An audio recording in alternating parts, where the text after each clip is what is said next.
pleasure and happiness.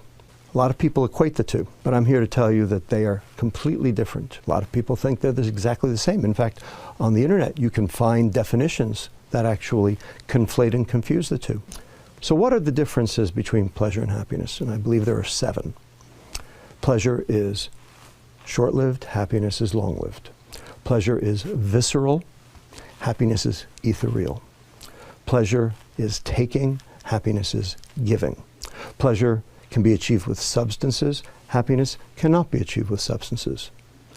Pleasure is experienced alone, happiness is experienced in social groups.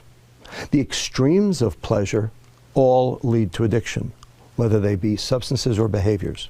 Yet there's no such thing as being addicted to too much happiness. And finally, number 7, most important, pleasure is dopamine and happiness is serotonin. Now, these are 2 biochemicals. These are 2 neurotransmitters. These are 2 chemicals that the brain makes and uses to communicate between one neuron, brain cell, and another. Now, why do we care? So what? And neurons, when they're excited too much, too frequently, tend to die. So the neuron has a defense mechanism against that.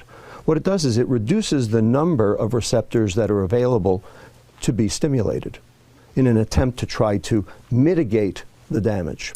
Now, there's one thing that downregulates serotonin: dopamine. So the more pleasure you seek, the more unhappy you get.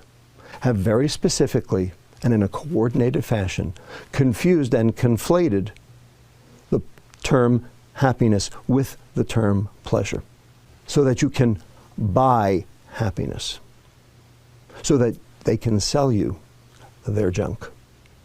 It's called the American economy, and it's based on hedonic substances that drive pleasure rather than happiness. And in the process, we have become most decidedly